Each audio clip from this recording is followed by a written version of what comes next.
आज इस वाले वीडियो में हम बात करने वाले हैं कि आखिर किस तरह से जो एक गाज़ा और इजराइल की लड़ाई है ये एक्चुअली एक बहुत ही ज़्यादा बड़े वॉर के अंदर बदल सकती है, स्पेशली अगर यूएसए करेक्ट टाइम पर सही ऑप्शंस को नहीं चूज़ करता है। तो रिसेंटली क्या हुआ है कि यूएनजीए यानी कि यूनाइटेड नेशंस की जो जनरल असेंबली है उसके अंदर एक रेजोल्यूशन पास करने की कोशिश की है एक इस्लामिक कंट्री के द्वारा। इस रेजोल्यूशन में ये लिखा गया था कि एक सीज़ फायर इस्टेब्लिश की जाए इजराइल और गाज़ा की बॉर्डर के बीच में, मतलब कि इजराइल अपने मिलिट्री ट्रूप्स को बाहर निकाल ले, उसके साथ साथ जितने भी जो अटैक्स हैं वो अभी के लिए सीज़ कर दें। नाउ इस वोटिंग में इंडिया ने इस वोटिंग को अब्सटेन कर दिया है, मतलब कि अभी के लिए इंडिया की ऐसी कोई भी राय नहीं है कि ना तो वो इसके फेवर में है और ना ही इसके अपोजिशन में है। यूएसए समेत दूसरे जो 14 कंट्रीज़ हैं जिसमें कि इजराइल भी शामिल है, उनका कहना है कि इस रेजोल्यूशन को पास नहीं होना चाहिए और इस वजह से उन्होंने इसके अगेंस्ट में वोटिंग की है। और जितने भी इस्लामिक कंट्रीज़ जो हैं उसके साथ साथ और भी बहुत सारे दूसरे कंट्रीज़ ने एक्चुअली इसके फेवर में वोट किया है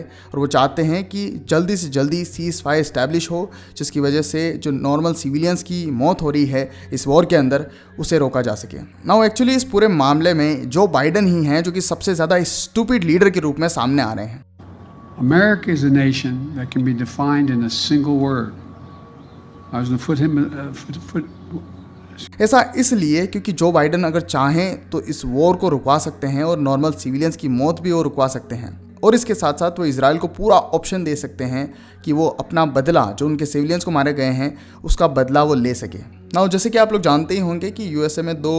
मेन पार्टीज़ हैं, एक को कहा जाता है डेमोक्रेटिक और दूसरे को कहा जाता है रिपब्लिक। जो करंट प्रेसिडेंट है वो एक्चुअली डेमोक्रेटिक पार्टी से बिलोंग करते हैं और जो डोनाल्ड ट्रंप थे वो रिपब्लिकन पार्टी से थे। ना यूएसए में क्या होता है, जब पार्टीज़ अपने कैंडिडेट को डिसाइड करती है तो उनके लिए भी एक्चुअली एक इलेक्शन होता है। पार्टीज़ में जितने भी जो लोग हैं वो सब वोट करते हैं कि आखिर किसे उनकी पार्टी की तरफ से प्रेसिडेंट के कैंडिडेचर के रूप में घोषित करना चाहिए। रिपब्लिकन पार्टी की तरफ से करेंटली जो सबसे आगे चल रहे हैं वो है डोनाल्ड ट्रंप और उन्हीं के जस्ट बाद में जो चल रहे हैं वो है एक इंडियन ओरिजिन के आदमी विवेक रामास्वामी। नाउ एक्चुअली इन्होंने काफ़ी अच्छा एक सजेशन दिया है जिसको अगर फॉलो किया जाए तो यूएसए इस पूरी वॉर को रुकवा भी सकता है और इजराइल इसमें अपना रिवेंज भी ले सकता है, उसके साथ साथ हमास के लीडर्स को पनिश भी कर सकता है। क्योंकि अगर इजराइल इसी तरीके से नॉर्दर्न गाजा में बॉम्बिंग करता रहा और बिल्डिंग्स को ख़त्म करता रहा, पूरी तरीके से डिस्ट्रॉय करता रहा, तो इससे ज़्यादा फ़ायदा कुछ नहीं होगा। जो हमास के टेररिस्ट हैं वो एक्चुअली सर्वाइव कर जाएंगे क्योंकि उनके पास में बहुत सारी अंडरग्राउंड टनल का नेटवर्क है जिससे कि वो ऑपरेट करते हैं।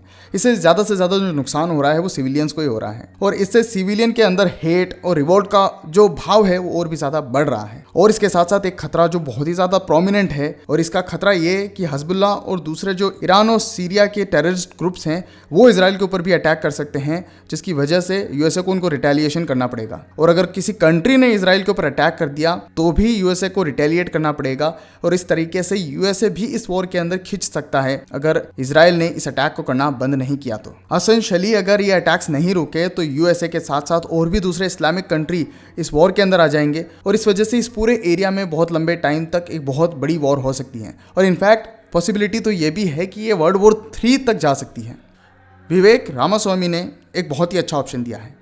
उनका कहना है कि इजराइल को हमें चांस देना चाहिए, यानी कि वो हमास के टॉप लीडर्स 100-150 लोगों को जो कि हमास के टॉप लीडर्स हैं उन्हें मार सके और यूएसए को सिंपली बाहर खड़े होकर के इजराइल को एक डिप्लोमेटिक शील्ड प्रोवाइड करनी चाहिए। इजराइल की जो सीक्रेट सर्विस है मोसाद, वो इस टाइप के मिशन करने में परफेक्टली केपेबल है। इसका फ़ायदा ये होगा कि इसमें नॉर्मल सिविलियंस नहीं मरेंगे और हमास की टॉप लीडरशिप भी मारी जाएगी, क्योंकि हमास के एक एक आदमी को मारना बहुत ही ज़्यादा मुश्किल है, स्पेशली तब जब उनके पास में बहुत ही एक्सटेंसिव टनल नेटवर्क है जिसके अंदर जाना और इन्हें मारना बहुत मुश्किल होगा और इसमें सिविलियंस की जो कैजुअलिटी है वो बहुत ही ज़्यादा हो जाएगी। यूएसए बाहर से मदद कर सकता है, मतलब कि वो अपने यूएन में और अपनी जो उनकी सॉफ्ट पावर है उसके बलबूते पर एक शील्ड प्रोवाइड कर सकता है जिससे कि इजराइल के ऊपर किसी भी प्रकार का कोई रिस्ट्रिक्शन ना लगा सके। क्योंकि ऐसा नहीं है कि यूएसए की मिलिट्री सबसे बड़ी है तो उनके पास में इस वॉर को लड़ने के लिए रिसोर्सेज भी सबसे ज़्यादा होंगे। ऑलरेडी यूएसए यूक्रेन में अपने बहुत सारे पैसे लगा चुका है। अगर एक और वॉर मिडिल ईस्ट में स्टार्ट हो जाती है तो इससे न सिर्फ वर्ल्ड इकोनॉमी को बहुत बड़ा इम्पैक्ट होगा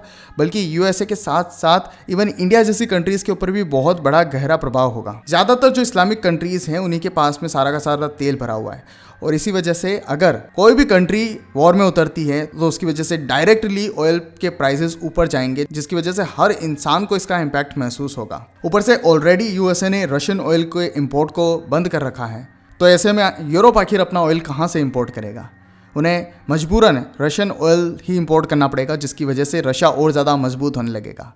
तो अगर कोई यूएसए में अच्छा लीडर इस समय पोजीशन पर आ जाता है, क्योंकि 2024 में ऑलरेडी चुनाव है, तो वो इन सारी चीज़ों को करने से बच सकता है, क्योंकि जो बाइडन तो ऑलरेडी अपने कमरे में जाकर के सो चुके हैं, स्लीपी जो। और जैसा कि इजराइल ने कहा कि ये वॉर लंबे समय तक खींच सकती है, तो अगर 2024 के बाद में जो लीडरशिप आएगी वो डेफिनेटली इजराइल की इतनी मदद नहीं करेगी जितना कि इजराइल एक्सपेक्ट करके बैठा है। आप इस पूरे टॉपिक पर क्या सोचते हैं, आप हमें कमेंट्स में लिख करके बता सकते हैं। वीडियो अगर आपको अच्छा लगा है तो आप इसे शेयर कर सकते हैं। Thanks for watching.